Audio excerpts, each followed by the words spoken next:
Storey is an acclaimed life coach, spiritual advisor, and author. Whether one-on-one or to large audiences of up to 85,000 people, Tim is able to connect and have an impact on a personal level with celebrities, business titans, professional athletes, and children and adults in war-torn regions, having traveled to over 75 countries. Tim has coached Robert Downey Jr., Charlie Sheen, Kanye West, and Oprah Winfrey, just to name a few. And today, Tim is going to give us tips, tools, strategies to turn a setback into a comeback. I'm so honored to welcome my friend, Tim Storey.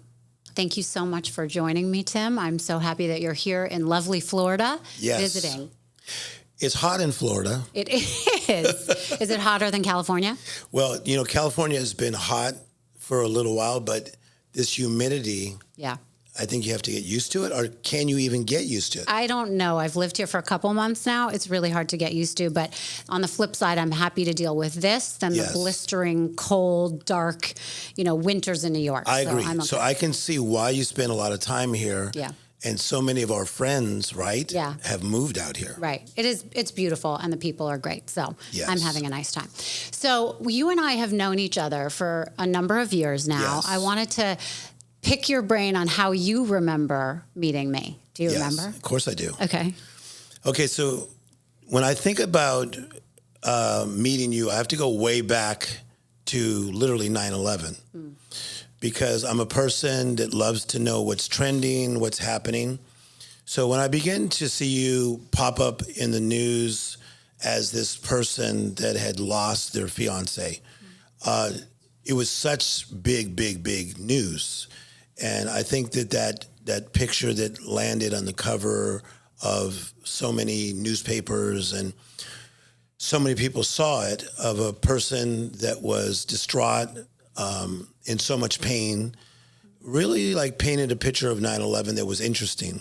So I started following you then, like as just a person of interest, and what an interesting human being. And then we have friends because of the things that we do in entertainment. So I knew that you were like a legend in Las Vegas for what you did, right? Right. So that's how I knew you. I knew you as that legend. And then because of what I do for a living, of life coaching people and helping people really step into their purpose in a huge way, one of our mutual friends said, hey, I'd like you to talk to Rachel. She's a really great person. And so that's how we started dialoguing. Yeah. And I remember that I sort of hadn't hit my rock bottom, but I was heading there, and I really needed your advice. And you just stepped in without knowing me from our personal relationship. You really just got me. And I felt like that was something that I hadn't felt in a long time. I felt very misunderstood. I felt like people, I'd lost a lot of credibility, and I was kind of lost. And do you remember that I came to visit you? Were we in Toledo? Yes. So that is like one of my favorite stories of all time, because the way I see you like very New York, very Las Vegas, very Beverly Hills, not Toledo, Ohio. No, but we had the best time. It was so awesome. So I was speaking for the Paul Mitchell group, because I do a lot of things with them.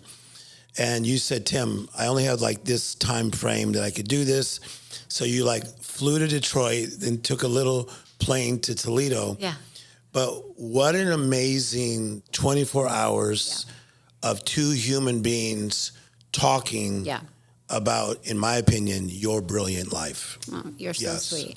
But for me, it was amazing because I got to see you get up and speak to this group of people for the first time in person and connect with them in a way that was, I really had never seen that before. I mean, I'd gone to maybe some churches, and this was not a religious or spiritual sermon by any means, but it felt like that because people were so energized. I mean, I remember walking in the room, people were giving you a standing ovation. They were just almost in tears about listening to what you had to say. And I could see how you changed the lives of these people, kids, whoever, and they were there for their business, right? Yeah, I mean, you were coaching them just to be better at doing hair. Exactly. And it was like so inspirational.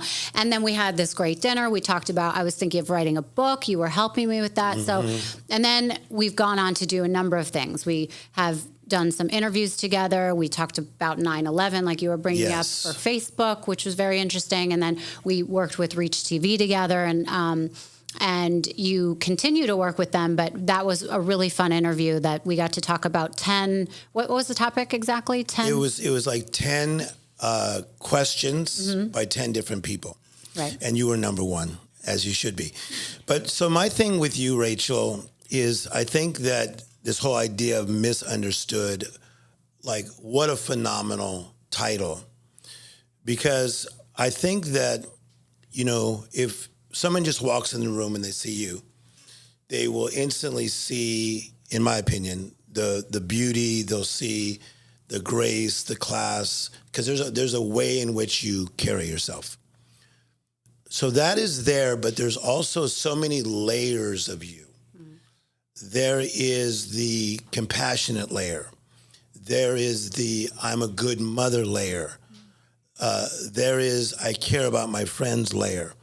And there is this really, really bright lady layer of people don't understand your educational background.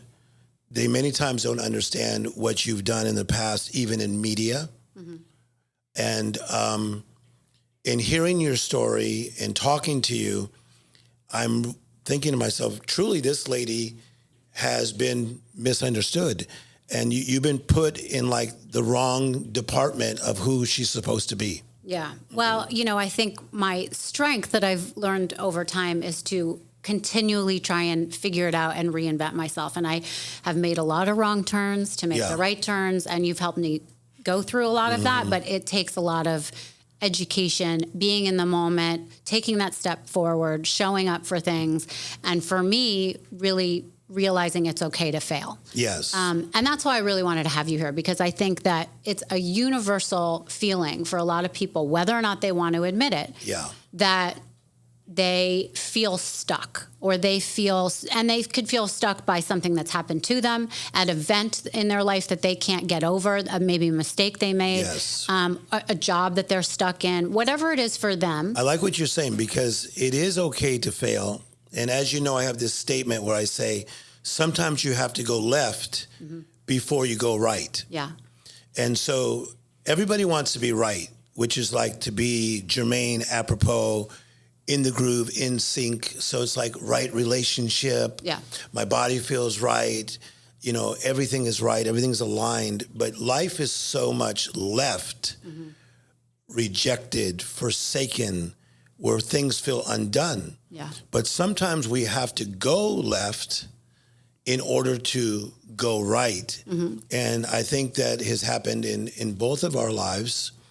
And that's one reason that I felt that I was really listening to you and understanding that your left was not in any way a permanent place, but it was a place where you could turn into what I call a library and a sanctuary. Yeah. A library of learning and a sanctuary of going deeper. Right.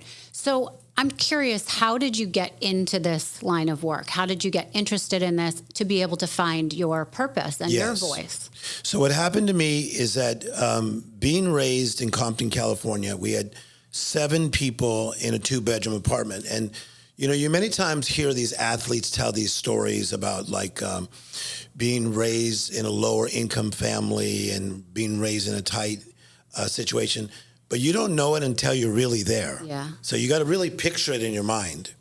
You got to think of, okay, a 2-bedroom apartment. You got a husband and a wife. Then you have 3 daughters and you have 2 sons. You got to find a way to do life that way. Yeah. Okay. We had 1 bathroom.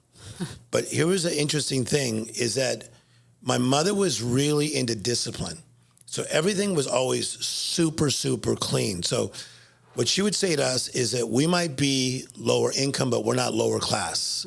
So everything was, don't do a half-assed job. That was everything, like, so we didn't do anything halfway. Right.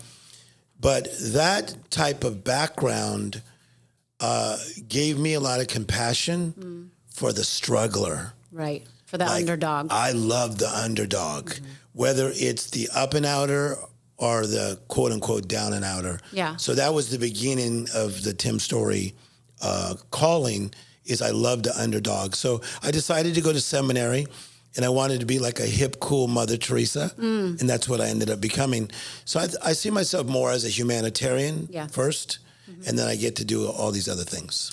Was there something in your life that you would say as the one thing that you felt was a setback that you needed to turn into a comeback that really made you understand all the people that you work with in the present? I think no doubt about it. I think that when my father passed away when I was 10, and we needed him, he was a key component in that family because he had like energy, he had joy, he had laughter. Yeah. My mother was very disciplined. My mother never really hugged me till she was like 75 years of age. Yeah. And when she hugged me, because I threw a big party for her, and she hugged me too long, it literally threw me off. I'm like, okay, this is a new one. Like my own mother's showing me affection. Yeah. So when my father passed away in a car accident, but you have to understand the car accident. He's going through a green light.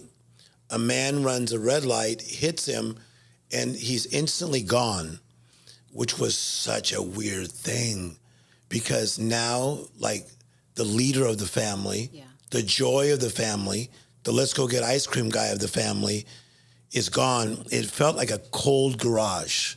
So I felt like I lived in a cold garage for so many years. Yeah. And then after that, you lost your sister as well, Yes, I in a lost my similar sister. way, in a car accident. Yeah, so she had two amazing friends that were sisters, and my sister was in the back.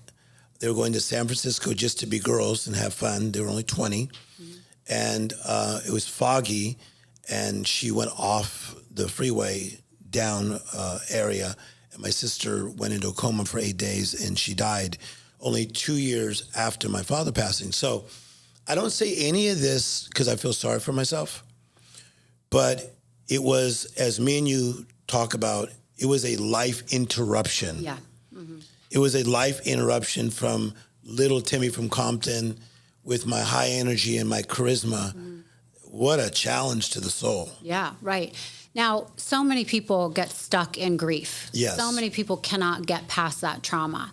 How would you suggest to people to move forward from that without feeling like it's not giving the time to grieve for their loved one, but so that they can step out of it because it's so debilitating? Yes. Okay, so here's how it works.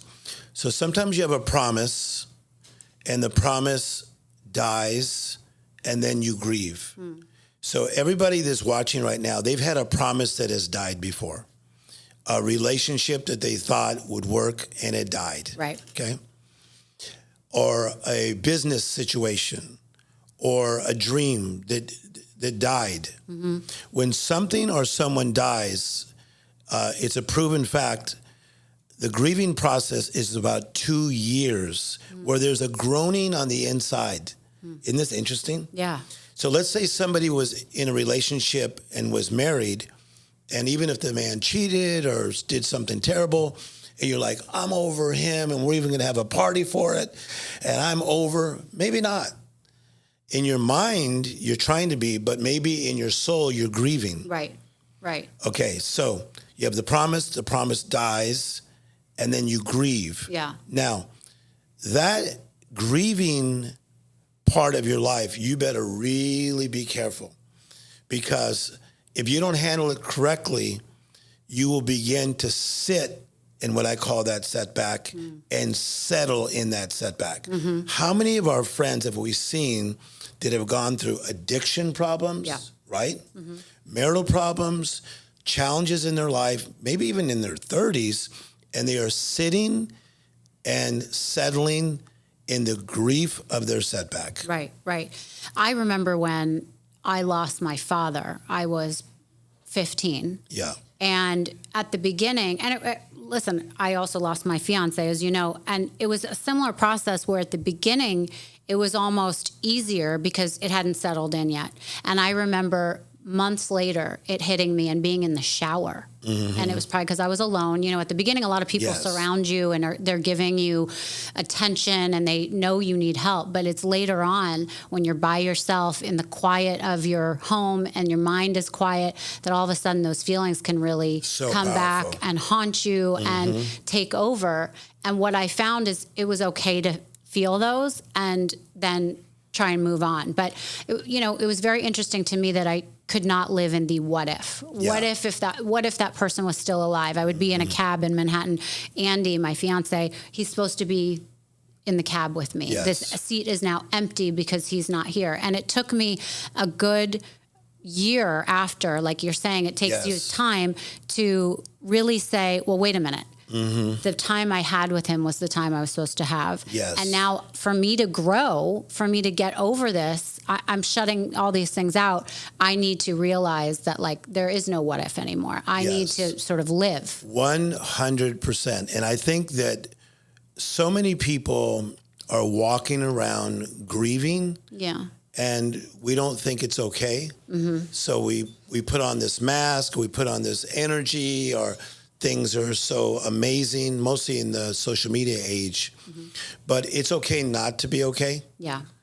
And I really teach that in my life coaching.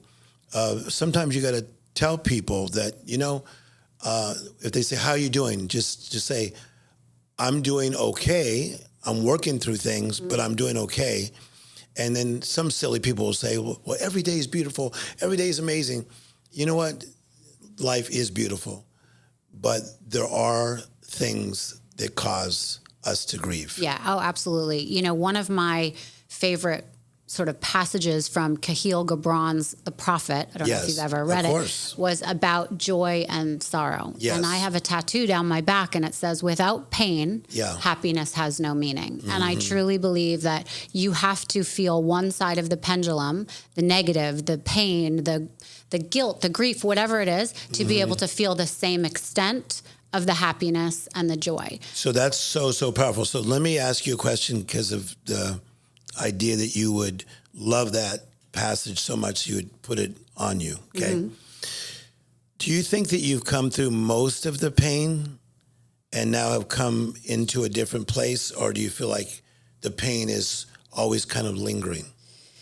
I mean, the pain is lessened, but I think it's always lingering. I feel like, and maybe it's not lingering, but it's something that I remember, right? So it's something that's in me. It's in my bones, the loss, the pain, the whatever it is for me. So I remember it. And to be able to remember it and feel it, I can feel the extent of the other side. So, I mean, I'm getting through that negative. I'm always working through it, but I appreciate now being in it and sort of marinating in that because you learned your biggest lessons from being in that. So if I forgot what it was like to be in pain, I wouldn't be able to experience the joy. But I love that. I think that's part of your growth, because if you look at how people wanted you to be, okay, be the pretty girl, be the fascinating person, right? So when they're inviting you to a party or to go on a yacht or to go to another country, even if it's your girlfriend's, they're looking for a certain version of you. Sure. Make sense? Yeah. So there's a song, because I know you like music, older song, Billie Holiday, called Good Morning Heartache, Here You Are Again. It's such a powerful song that Diana Ross ended up redoing for a movie called Mahogany, Our Lady Sings the Blues. But in this song is is so much truth, because sometimes even me, with all my optimism, I wake up and I kind of think, oh shit.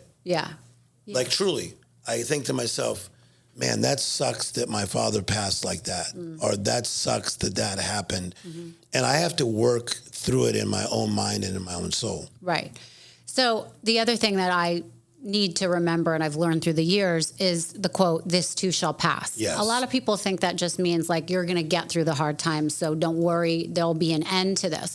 For me, it means even the good times are going to pass. So when you're in them, you have to be present in them, soak them up, learn from them, enjoy them, because that that moment will pass and Yes. you will have another hard time or you will have another lesson you have to learn. And so many people, I think, are stuck in their phones, their faces down, they're not present. And being present in the moment to me has been so helpful to get me through my hard times because I'm focused on myself. I like how you're focused on the thinking and happiness. what you're saying with this idea of this too shall pass.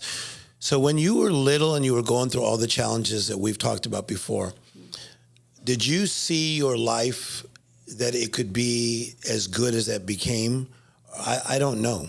So I'm really asking you this question. Mm-hmm. Did you visualize that I'm going to travel the world, I'm going to do big things?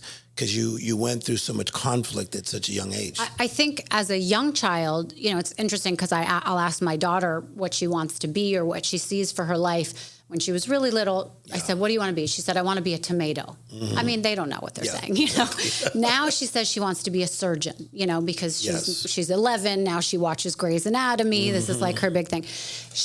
The world is her oyster, kind of, right? But when things start to happen to you, you're this little crystal ball when you start out, and then it gets dirty with life experience. I think when I was younger, sure, I thought, everything that I want can happen. You read these books about the princess and the prince and everybody saving you and blah, blah, blah.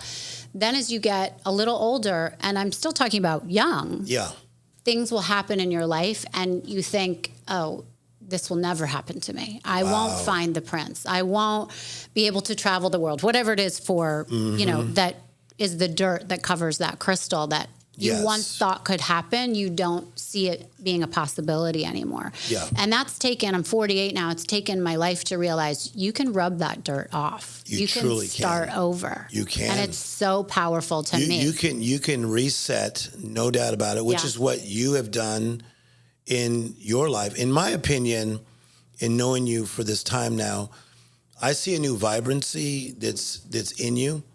And I think one of my favorite sides of you is you as the parent. When I see you like out with your daughter, and I see you, you brought in someone to teach her how to dance, and you would do the TikTok videos. So goofy, yeah. I mean, it's so awesome, like a side that a lot of people don't know about you. But what we were talking about is this idea of we have momentum, and then we have these setbacks. Yeah. So when most people have a setback, they take a step back. Mm-hmm. So watch. They have a setback, then they take a step back. And if you're not careful, you keep taking step backs, you'll find yourself so far away from who you're really supposed to be. Right. And I think so many people don't even know who they're supposed to be or don't know who they are because they're so influenced by the environment around them, by people they're associating with all this social media and all this smoke and mirrors of what success is, what happiness is. And I think that really contributes to people not feeling happy. So for the people that are listening that I really want to let them kind of reap the benefits of your knowledge. Yeah. I feel like, you've obviously interviewed some of the biggest CEOs, some of the biggest celebrities. Mm-hmm. Isn't it true that even no matter how much money you have or how popular you are, you feel misunderstood or you feel like there's something you're missing? Have you found that? 100%. So there was a time that for the sake of a talk I was going to give, I started asking high-profile people if they felt like their life was not that great, even though we thought it was great. Right. And all 20 said that truly, I almost feel like I'm an imposter. Right. Because I suck in certain areas, but I'm not allowed to act that way, say that, be that way, but secretly I feel that pain of I'm a bit of an imposter. So I would say that from all the people that that I work with, that 100% that they feel this way, but I think even more so because their life is amplified. Right. So imagine your life not being great, and you go down Sunset Boulevard and you see a big billboard of yourself for a new movie that's coming out, but you know that your life is not good. Right. And, I, like a lot of celebrities, and the common theme there is that people put them on a pedestal for whatever they're known for, right? Whether they're an actor or they're a model or athlete. But at the end of the day, they're just like you and I. They take the trash out, they go to the bathroom, they have issues with their parents or with their significant other, and they almost can't admit to that, or they're hiding that from the people that put them on the pedestal because they don't want anyone to know that there's anything wrong. And that could be so much more suffering than, the everyday person who can be out there and just say, oh, my life is awful. I'm in this shitty job. And how do I fix this? So sometimes it's even harder. But for the people that are listening that feel like they're stuck, whether it's a big stuck, like they are literally, they cannot function, or they're just in a dead end job, or they're in a dead end relationship. How do you get them from the place of living in that fear, if that's what's making them stuck, to taking that step out of it? Okay. So number one, I think most people do feel stuck like right now. Yeah. So part of it is a statement that I make. If you don't do something with life, life will do something with you. Okay, so really think this through. If you don't do something with life and you're assertive, life will do something with you. Life will push you around. Yeah. And then you find yourself in a relationship where you're like, how did I wake up next to this person? Yeah. Or in a body that you don't like, in a job you don't like, in a city you don't like. So what do I do now that I am stuck? Okay. Go back to that Bono song. You got to get yourself together. You got stuck in a moment and now you can't get out of it. Oof. Rachel, most people are there. Yeah. And so what do we do? And there's so much fear of how to take that step because that's comfortable. Exactly. Yeah. And it's getting out of that comfort zone, and that's the biggest fear, I think, for most people. Okay, so the first thing you do to get unstuck is you have to become awake. Okay, what do I mean by awake? If you were to study the word awake, which I have like for years, it basically means to be conscious, to come back. But I believe that we are kind of sleepwalking through life most times. That's why people say to me, I can't believe I'm already 23. Right. One of my friend's daughters said that the other day. I'm like, is that old too? She goes, oh my God, Uncle Tim, I'm 23. She goes, where have I been? Right. And so I think people sleepwalk through life. And so number one, to get unstuck, you have to wake up. Unfortunately, it's usually a crisis that does that to somebody. Right. It's something that went wrong in life. Does that make sense? Yes, 100%. Okay. It's shaken them out of that stability, kind of, even though it's unstable, but it's shaken them out of that ability to not make a choice to move forward. Right. For the most part. Something usually dramatic that wakes people up. It's not usually they watched a podcast or they went and saw a motivational speaker, right? Usually the aha moment is coming through some kind of tragic thing taking place. So number one, to get unstuck, you have to become awake. Secondly, you have to take inventory. So watch how difficult this is. When I think of inventory, I have to look at someone's mindset. What is the strength of your mind and the clarity of your mind? Okay. I think most people, when they're stuck, their mind is not that clear. That's why they do silly things over and over and over again. Date silly people over and over and over again. You've seen that in some of your friends' lives, right? Of course, or make bad decisions because they think it's just going to negate the other decision, but they're not looking forward to say, okay, wait, what's a better path to get over there? They're just taking the easy way out, and these are a lot of wrong terms, don't you think? 100%. So you have to take inventory, which is a very difficult thing to do. So the way I do it, I will tell somebody that I'm working with, on a scale of 1 to 10, let's rate yourself. Okay. So, and I'll say mindset, scale 1 to 10. Most powerful men I coach will say, like, mindset is a 6. You're like, really? You're running a $700 million company and your mindset's a 6? Yeah, I'm under so much pressure. Right. I'm not thinking right. I'm having challenges at home. And, that's a lot of pressure on somebody to be at a higher level. So I will have them grade themselves on the mindset, the physical side. Okay, their spiritual, whatever that is, their connection to whatever. Their job, their finances, their relationships, their family, but also their social life. And again, most high-profile people that I do the 1 through 10 on taking inventory, their scores are like in the middle. Okay. 5, 6. We see them at 10. Sure. Yeah. Right? Mm-hmm. How much of it has to do with sort of getting rid of the people that are around you that are enabling this bad behavior and surrounding yourself with like-minded people? Okay, so you just hit my point number 3. Oh, okay. That's how good you are.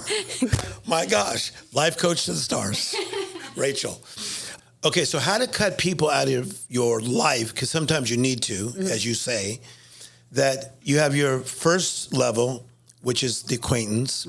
Second is friends and family. Third is the green room. Right. Okay, so it's me, you, and Oprah speaking at a big conference. Can you imagine it? Amazing. Okay, Love it. so they're going to say, Rachel, there's your green room. You can put 7 people in there, and we have all the things you like, all the snacks. You know how this works. Yeah. Tim Storey, there's your green room, all the snacks. Oprah, you and Gail can go there. There's all the stuff that you guys want. Okay, that's the green room. The green room, you better watch who's in there. Because in your green room is where you share your secrets. Right. In your green room is where you can gain strength or lose strength. This is so powerful. Yeah. I think too many people have allowed people in their green room that have no business hearing their secrets. I love that. So if me and you were going to go travel and I was about to go speak to 30,000 people, one thing you will always see about me is, you know this about me anyway, I could be very focused. I don't want people in there that are sapping my strength, sapping my energy, right? Saying, are you nervous? Wow, the crowd doesn't seem that excited. Are you nervous? Right. Tony Robbins just spoke. He did so well. Are you nervous now? I don't need that. I need people that are going to stir me up. Yeah. That are really people that are on my side. Yeah. So we have to push people back from our green room, take them back to friends and family, and then bring them all the way back to the acquaintance. There should be very few people in your green room. Wow. Okay. That's amazing. So speaking of something like that, Yes. You've worked with Kanye West Yes. before. What's going on with him? Yeah. So I think, number one, I love him like a little brother. So we met on an airplane in 2006, and at that time, he was big, but he wasn't as big as he was about to become. Okay. So I got to know an innocent, more innocent version of Kanye, and literally got to see the genius nonstop from 2006 to the present. I think that it's like you say in life that there are seasons, and there's no doubt about it that after his mother Donda passed, who was very kind to me and I would consider a friend of mine, I was at her funeral. I think that something happened to him that triggered him and challenged him, and I do think that he will be wise enough to continue to seek the help that he needs, because we all need to seek help at one point or another. Yeah. So I love him like a little brother, and I'm looking forward to his comeback.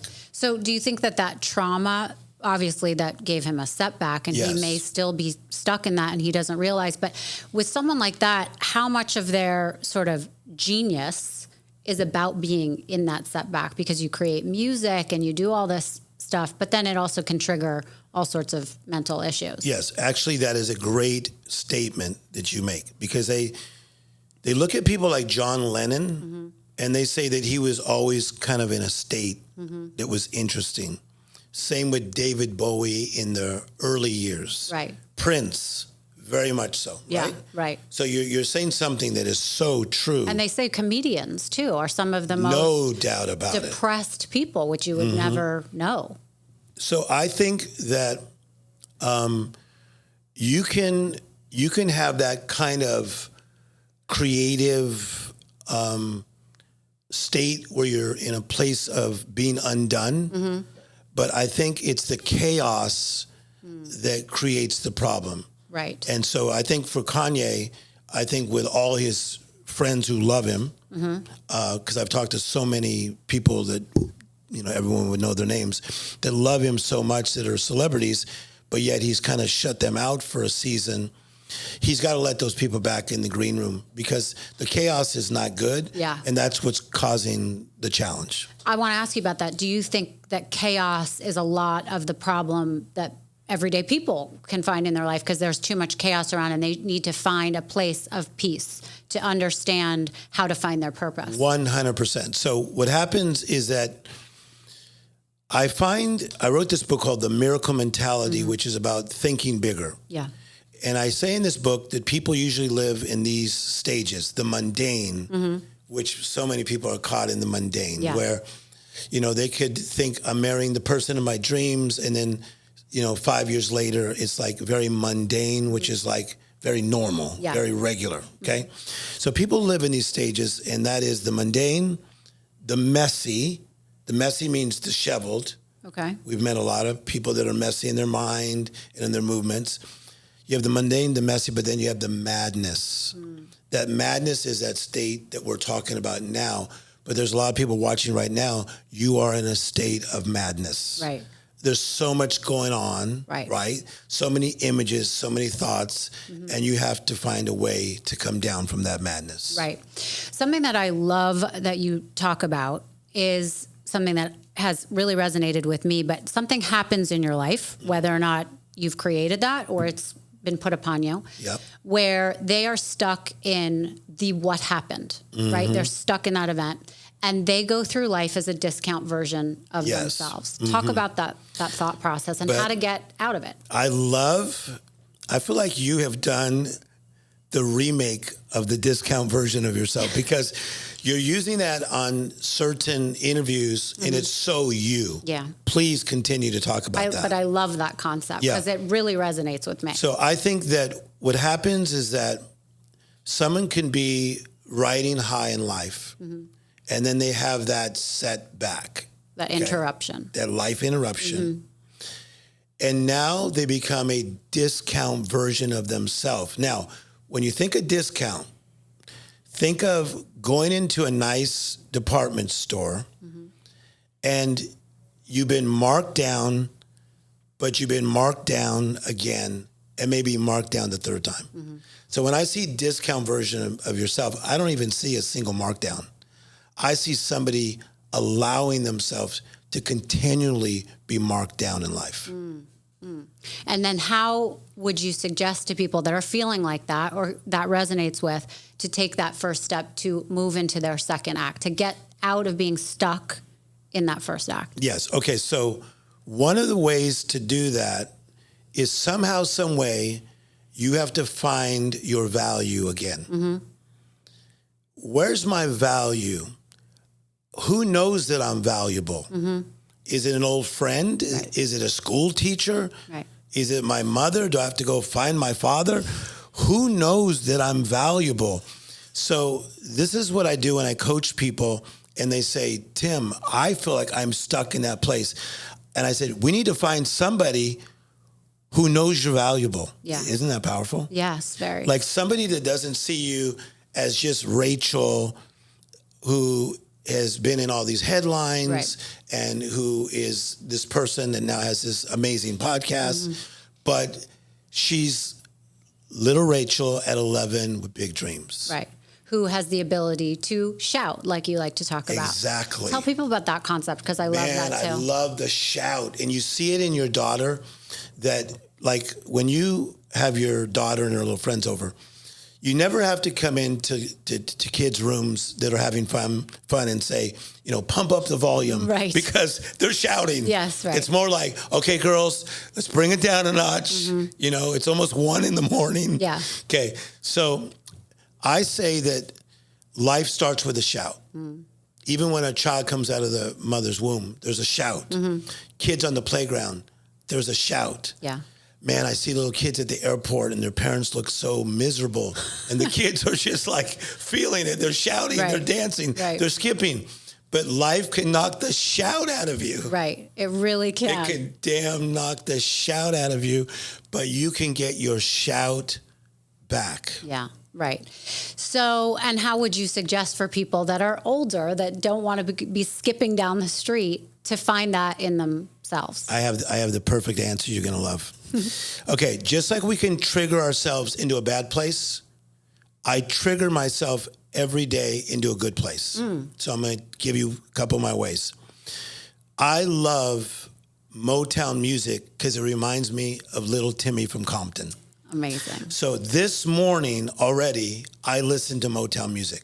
So I listened to Stevie Wonder. I listened to the Supremes. I listened to Smokey Robinson. I listened to the Jackson 5, okay, before they were the Jacksons, and then Michael Jackson. So 7 days a week, Rachel, I trigger myself with Motown music. I promise you. I love that. So that brings the shout back. Yeah. So instead of waking up and going, oh my gosh, I love being me, but I'm scheduled from 7 in the morning to 10 at night, right? Because that could be overwhelming. I instantly trigger myself. When I hear that music, Rachel, it takes me back. Okay, so if I wanted to trigger little Rachel with music, what would we be playing? That's easy. That would be Wham, George Michael. Of course. It would be Michael Jackson. Okay, I love it. And Whitney Houston. Those are that takes me back. Okay, let's think Wham for a second. Okay. Because those guys were both handsome. Yeah. And so if you heard a Wham song, it would trigger you in what way? Make you feel what? Make you feel happy. I mean, I would just probably start singing along. I'd bob my head, and I feel like I probably would stop thinking about what I was doing and I would like goof around. I would get goofy. Yes. You know what I mean? So I trigger myself through music because we're talking about how to get your shout back. Yeah. Another thing I teach even like super powerful people, I say, what were your favorite shows when you were a kid? Did you like cartoons? And almost every person will say yes. And I'll say your assignment for this week is I want you to watch several episodes of The Flintstones or I Love Lucy. And they go, Tim, that's a dumb assignment. And then they come back and they go, whoa, you're good. Right.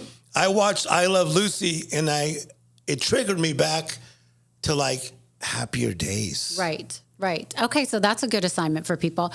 What are some tangible daily routines you would suggest for people that they can get started on tomorrow to sort of get them in a more calm, peaceful mindset to get out of being stuck? Okay, so in out of this messy madness state, okay, so I would say this, I really do believe in the whole Brene Brown, Oprah Winfrey gratitude side of life. Okay. And you're into this too. Yeah, totally. Okay.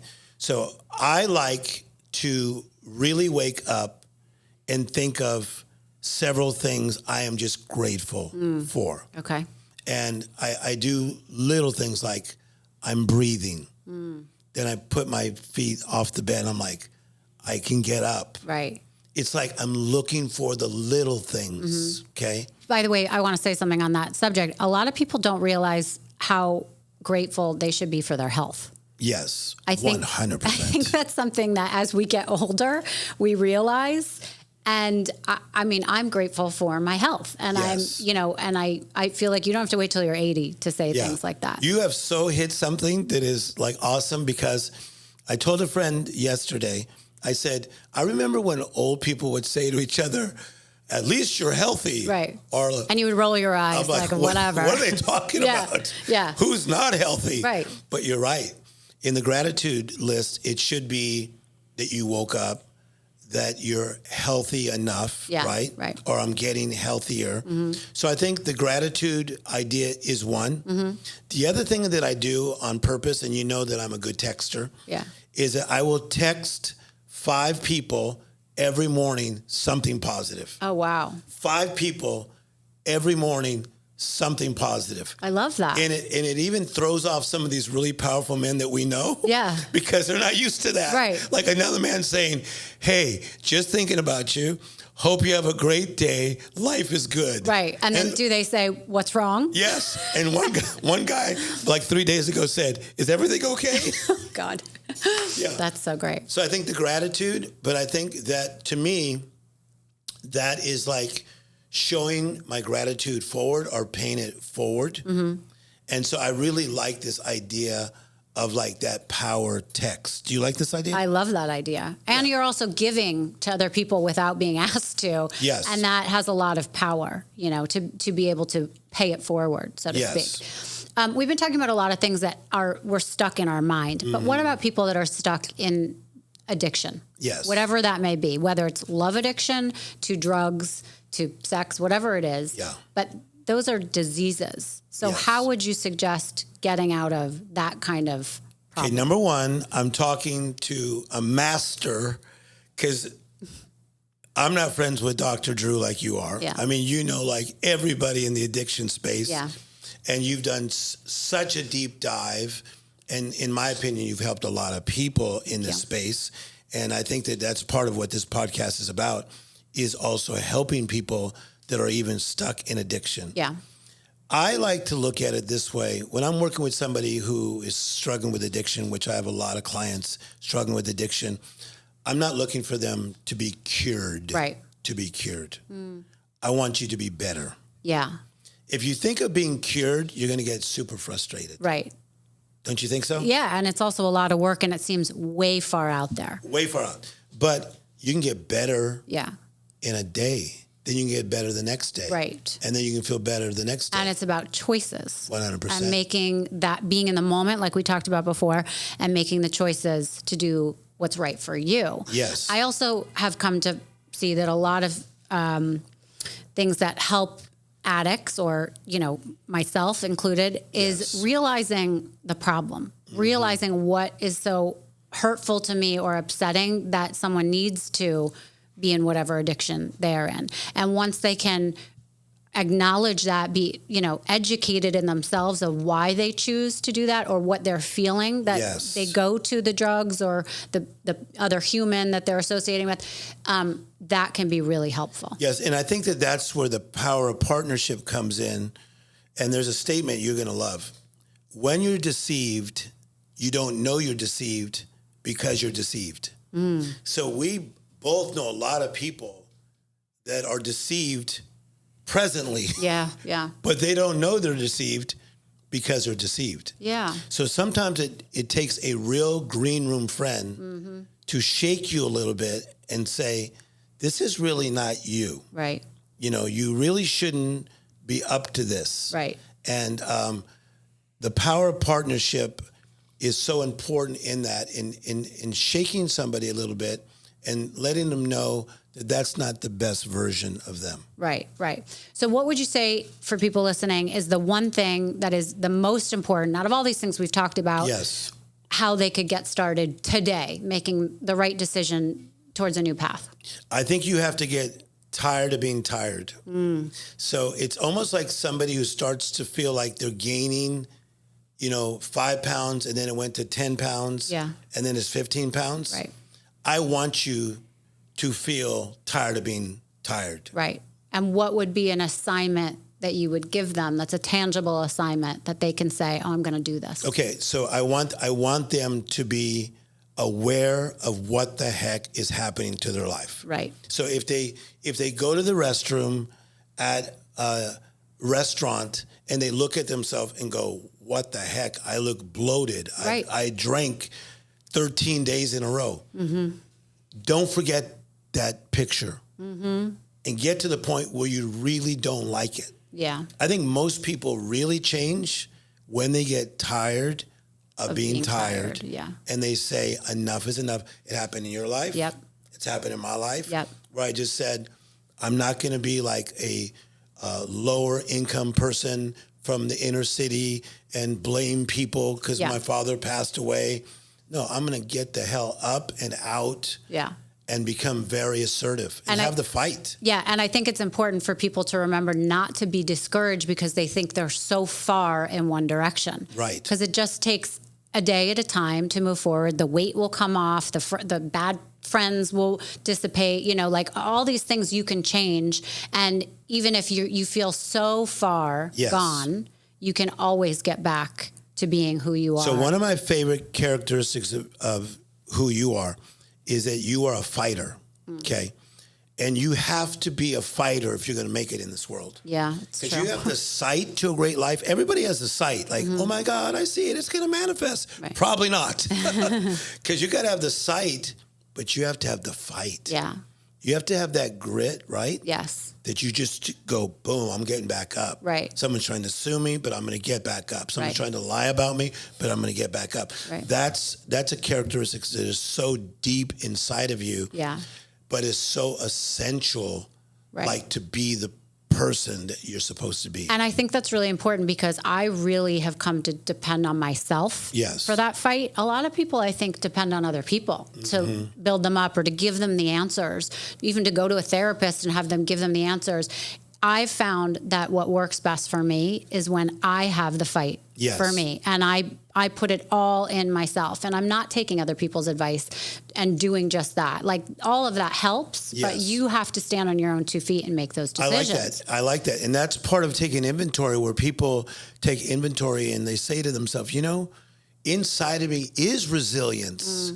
There is something inside of me that wants to bounce back. Right. And then I can do this. It's a Whitney Houston song that says, I didn't know my own strength. I mean, how many times have you been there where you're like, oh man, I'm kind of overwhelmed. Right. But then that fight came in you. And it's like, I didn't know my own strength. So for all you that are watching right now, you don't know your own strength sometimes, but the strength really is there. Right. And how important do you think forgiveness is of yourself, but of other people too, to be able to move forward and let go of some of those chains that hold people back? So what a great question.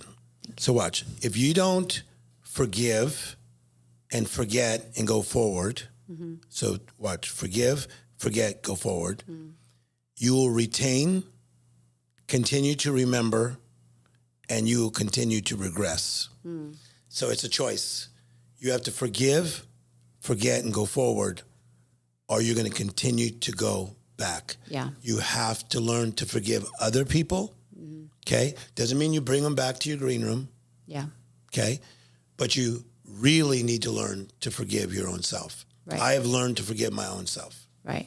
It's such a powerful thing to know, because even for me, I have issues where I, I'm stuck with not forgiving other people for what I feel like they did to me. Yeah. And I have to make it about me. I have to take responsibility for my stuff. And I think that's really important for people to realize. Stop putting the blame on other people and forgive, move on. And sometimes it's about forgiving yourself. And people, have placed way too much blame on other people when they should be looking within. Yeah. And I think also, Rachel, that if you look at the people that have hurt us in the past, I don't think a lot of them were healthy people. Yeah. And so it's this idea of hurt people. And so why do I want to wish somebody bad when they're already spiraling? If you really took inventory of who's hurt you in the past, it's hurting people, even if they had a lot of money or had a lot of power. Yeah. They're still hurt people. But isn't it a beautiful thing to be more healthy as we are now? Right. More awake, more aware. Yeah. Going forward, being so excited about what's next. Yep. Because as you know, I always teach this, we go through recovery and discovery at the same time. Right. I mean, the beauty is, who knows what's going to happen by the end of this year for both of our lives. Right. And I think that's really important to get into, about how people can have a purpose now, but then in a year it could be a different purpose. And there's always a chance to keep renewing, growing, coming up with different ideas that make you a better person. For you, where do you see things going in the future? I think that for me, you know this term. A friend of mine said recently, Tim Storey plays with house money. So I think that, like, what I have been allowed to do and become is so beyond my own expectations. Yeah. 78 countries of the world, speaking to as high as 85,000 people at a time, and the things that I get to do. So I feel like I'm playing with house money. So to me, I want to go even more after the underdog. Yeah. So my new things, as I've been going into a lot of orphanages, but I've been doing something really interesting in going to a lot of mental institutions, because that's where a lot of people think they're just finished. Yeah. Hell no, they're not. Yeah. I go in there and I'm seeing results. Oh, I love that. I tell them funny stories, interesting stories. I play music that I think they're going to like. And some of the people that are working there start to weep and they go, oh my God, this guy has never responded to anybody. Wow. Because they're still a human being and they're still alive. But they've been labeled for so long, and a lot of those people play into that label because no one's believed in them. And that is so amazing that you go in there and give them a chance to connect with you when so many people have just given them up and thrown them in these places. Yeah, so this is what I'm after. I get to do all these little fancy things that I get to do, but I'm really going after the underdog like never before because I can afford to do it. I can make time to do it. And so to me, that's what I want to do. My vision is to see other people's vision come to pass. That's what I want to do. Yeah. So lastly, I just want to ask you, what would you say is the most misunderstood thing about where we are in our lives that people can say, all right, you know, how can I get out of this? What's misunderstood about me? And where can we go from here? I think that part of the big problem of the misunderstanding of life is this ideal of what we think life is supposed to be like. It's an ideal. Yeah. And success probably too. And success. Yeah. So it's like this. Let's say you're in 5th grade and then we're like, oh my gosh, it's going to be awesome. It's summertime. No school for the whole summer. Okay. That's what you think for maybe the first week. But then maybe you start missing your friends. Yeah. Or maybe your parents are working and you're finding yourself at home. So it's not how you thought. Yeah.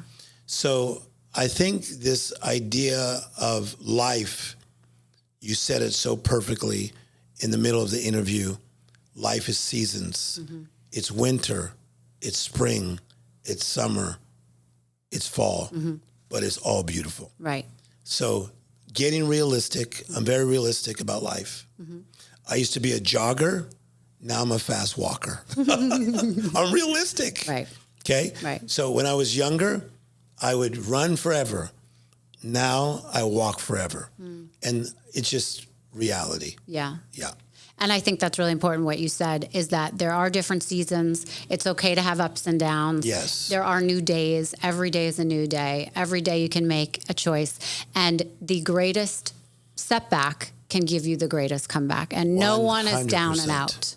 And everyone deserves a second chance. You are an amazing comeback coach. Thank you. Well, I'm learning from the best. So where can people connect with you so that they can either go to one of your sermons, one of your events, or even work with you one-on-one? So timstorey.com. Okay. So you guys will put it there. So yeah, of course. timstorey.com, and you'll see what we're up to. So I'm on tour. There's a group called Aspire that I'm doing like a lot of cities with them now. They have large crowds, so I enjoy that. And then I speak for a lot of other events, so I enjoy that. Great. So timstorey.com. And your Instagram? Is Tim Storey Official. Got it. Okay. Yes. So everyone can follow you there. Do you look at your DMs? I people do. Reach out to you? Okay. Yes. I look at my DMs. But I have to say this because you know how much I love you. Yeah. I'm so proud of you. I'm so proud of what you're doing with this podcast. Thank you. Great name. Thank you. And it's working. You're changing lives. Thank you. I appreciate it. Well, I owe a lot to you. It's such an honor that you made this trip for me. So I really appreciate it. I hope that all of our listeners and watchers will get something out of this and contact you if they need extra help. Thank you very much.